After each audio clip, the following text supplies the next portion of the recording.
ደም እየፈሰሰ እንደዚህ ምድሩ ሁሉ ጨልሞብኝ ነገ ወደ የተሻለ ህይወት አገኛለሁ ብዬ ነገ ወደ ጥሩ ቦታ ደርሳለሁ ብዬ አሰብኩት ላይ መጨረሻው እንደዚህ ሲያመር እንደዚህ ሲሆን በጣም ካፋኝ። ነገ ወዲያስ እንዴት ነው የምሆነው? ምንድን ነው ማድረግስ የምችለው? በምን አይነት መልኩ ነው ህይወቴንስ መጠገን የምችለው? አይዞሽ የምለኝስ ማንኛው ሰው ነው?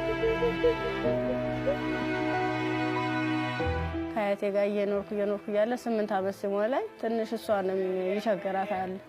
እባካችሁ ልጅትን ለሰው ልስጥ ፈልጉልኝ ምናምን ትላቸዋለች አሉ። በ8 ዓመት ያስወጥተው ወሰዱኝ። ስራዬን ለሊቱ ሙሉ ስሰራ እንትን እላለሁ። አልተኛም ነበር፣ ያረሳት ነበር። ውጤት ከመጣ በኋላ ወደ ዩኒቨርሲቲ ተመደቡ። እኔ አጋጣሚ ከልጆች ጋር እንትን ነበርኩ፣ ላይብረሪ ነበርኩ። እኔ ወደ ውስጥ ስንመለስ ውስጥ ላይ የሆነ ሰው ሲተኩስ ከውጭ ላይ ይቀባበላሉ። ከዛ አንደኛው ትጥቅ የለበሰው እዚህ ጋር ግቡ እንዴ ህይወታችሁን ማትረፍ አትፈልጉም ሲላን እሺ ብለን ታርጋብገማን ሰው ሁላችን ሰዎች አንድ ላይ ወጥተን ገባን። እንደዚህ ያለን ሰዎች ለካ ውስጥም ውጭ የሚተኩሱ የነበሩት እነሱ ናቸው። እንሄዳለን መንገዱ ያልቀ 6 ሰዓት ፈጀብን። ምን ጠጣው ውሃ ስናጣ ደግሞ የተገደበ ነገር እናገኛለን። እሱን ልብሳችን ዘፈዝፍና ልብሳችን እየጨመቅን ነበር፣ እንደዚህ ያንጠፈጠፍን ነበር። ልብሳችን እየመጠጥን ምንጠብ ከደፈሩ በኋላ ምንድነው እንትን ራሴን ስስት አይ እንደዚያ ከሆነማ በዚህ ነው ስሜታችን የሚኖር ይልና እንዲህ ነው ቀጥታ እንደዚህ ሲወጉ የነበረው ማለት ነው። ስዳስሰው ራሱ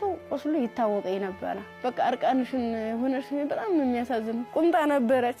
ቁምጣዬን ደግሞ ያላስለብሰኝ ያለ ቁስሉ ማለት ነው። ሕክምና ውስጥ እንደገባ ማህፀኔ እንዲታሸግ ከአንገት በላይ ያለው እንዲታሸግ ተደረገልኝ። በቃ ሰለችኝ ማለት ቁስሉም ሊድን አልቻለም። እነሱም ካቅማቸው በላይ ሆነ። እኔ አማራጭ ምንድነው ዩኒቨርሲቲ ትምህርት ቤቱ ፊት ለፊት መለመን ጀመርኩ።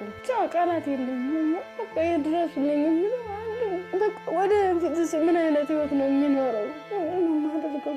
ለምን ነገር በጣም እየራበኝ ነው። በቃ ራበኛል።